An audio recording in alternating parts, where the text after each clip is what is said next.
You've tuned into The Mountain Gardener with your host, Ken Lain. Gardening it can be challenging, but with these simple insider tips, you'll reap huge rewards. Now, let's tune into today's Mountain Gardener with Ken and Lisa. As promised throughout the week, I was going to cover in this show the living walls for beautiful privacy screens. And there's several. And just what do you do if you've got a neighbor across the way? You don't want to see your winds coming at you like crazy. You need to cut the wind or dust, or the headlights are coming down the street, getting right at you, coming into the living room.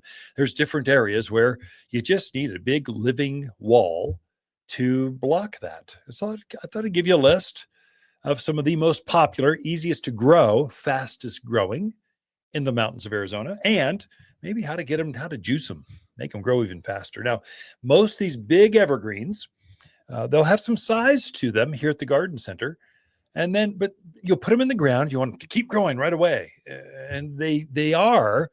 But what happens with evergreens is they need to root first before they start taking off with top new growth.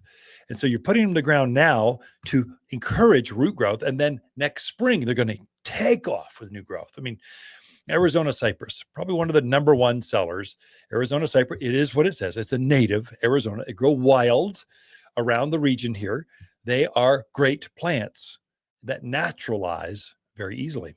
Well, you put them in the ground, nothing happens. And then the next spring you go, whoa, where did this tree just come from? Whoosh, it just takes off. It gets 12 feet wide by 20 feet tall. Perfectly shaped, silver blue color. They're great plants for here. If you just want something drought hardy, it doesn't get bugs, animals don't eat it. It's just easy to grow. Arizona cypress, 20 by 12 foot wide. It's going to be thick.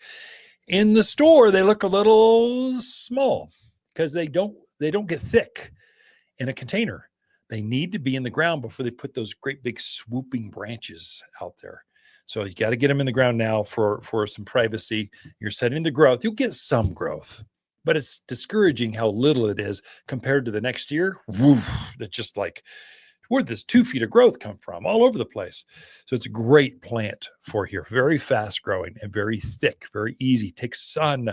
You can't kill the thing. It just really is a tough plant for your Arizona cypress. That's one.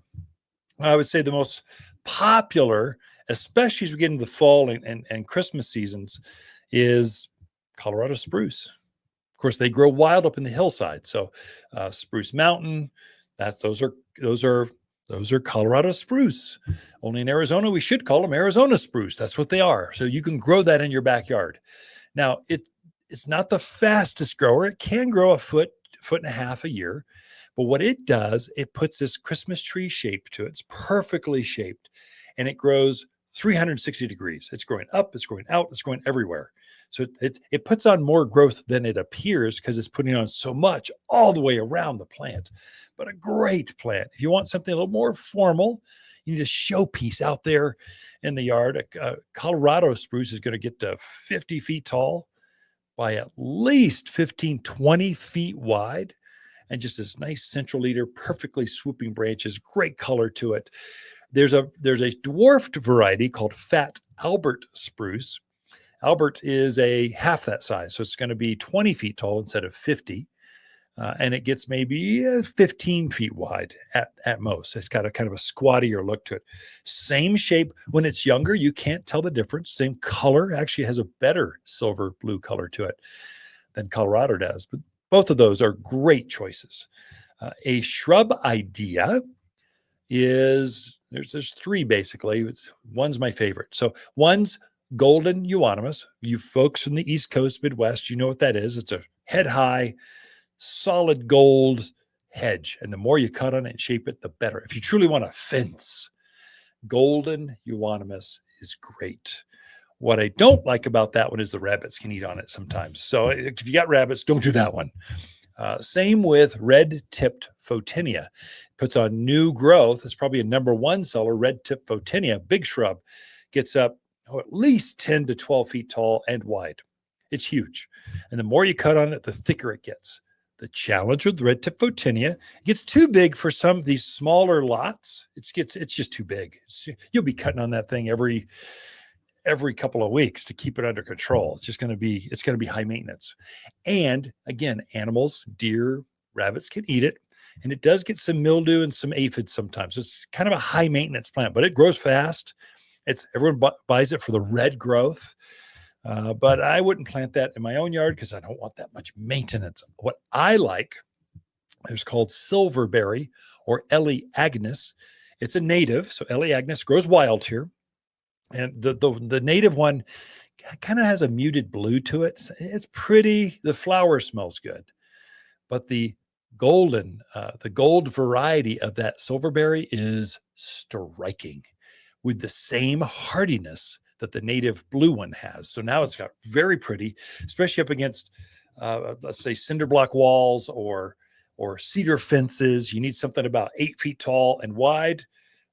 Ellie agnes or silverberry is the way to go. And once it gets up to size, never water it again. Don't care for it. You don't have to fertilize it. It is a true native plant. Gets up to size. It likes to be cut on. It'll get thick as you shape it, as you trim it, as you hedge it. So it's a great native plant. So silverberry, look for that one. That's the one I would go for shrub form. Of course, the native that goes with that, pinyon pines. People don't think of that as a screening plant, but boy, it's consistent. It's methodical, and the new varieties, a single needle pinyon pine. There's a thicker, chubbier needle. It doesn't get the scale nearly as easily as the native one. So there's actually more robust varieties of pinyon pines, and so they don't grow that fast. But once they get rooted out, you can count on about a foot and a half a year, just kind of methodical. Every year going to grow all the way around. And so most pinyon pines have multi-trunks. So, but you can train them to be a single trunk, like a Colorado spruce. But they look their best when you let them just kind of get this wild native form, especially if you're planting it with manzanitas, silverberries, your native silk tassel bushes, these native-y kind of plants. Let it go wild. Let it do its thing. It'll hang out with the Arizonans and just kind of blend right in and make you look more rustic. It's a great plant. Pinyon pines, great screening plant. The fastest growing of all of them for screening, no question, deodar cedar. So deodar cedar is a monster, though. I mean, it grows fast because it's a massive plant. And so this thing's going to grow 3 feet a year. It's going to get up to 60, 70, 100 feet tall and 25 feet wide. You'll be limbing this thing back, just trying to keep it from taking over the yard. So most yards, that deodar cedar, it's far too big for most yards. But if you got a big property, you're out Williamson Valley, the ranch areas, you've got a half acre or more, it's a good plant, especially out there at the outer edges where you just need some fast growth. It's a good plant. It's a low maintenance, low water care. It's a good plant. So deodar cedars.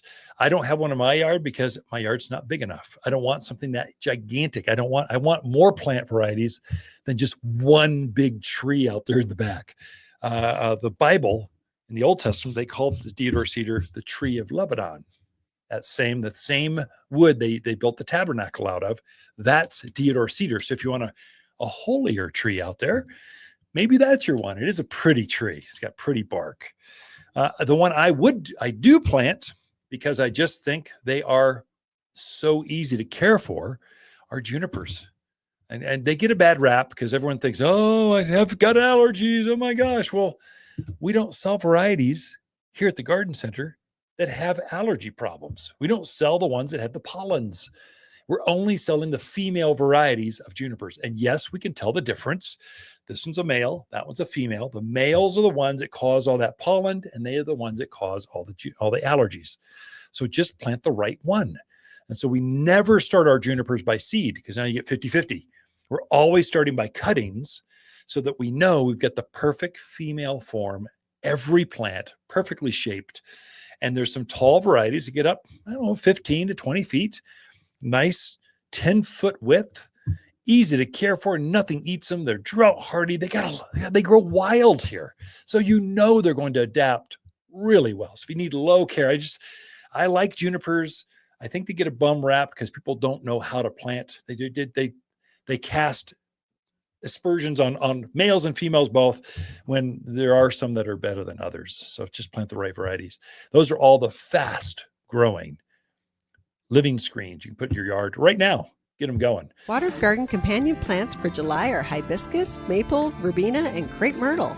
Crepe myrtle flowers are intense watermelon pink, solar reds, and LED whites that cover this heat-loving shrub. Plant where you enjoy its beautiful multicolored bark and sinuous branches up close. The flowers show against forest green foliage that turns red and orange in autumn. Growing to just head height, every yard has room for at least one, and only available for summer planting here at Watters Garden Center in Prescott. For a more fruitful garden, increased success in the landscape that just feels better, then tune in daily to the Mountain Gardener podcast. Subscribe through your favorite podcast streamer or visit wattersgardencenter.com. Better yet, visit me directly right here at Watters Garden Center. Thanks for tuning in.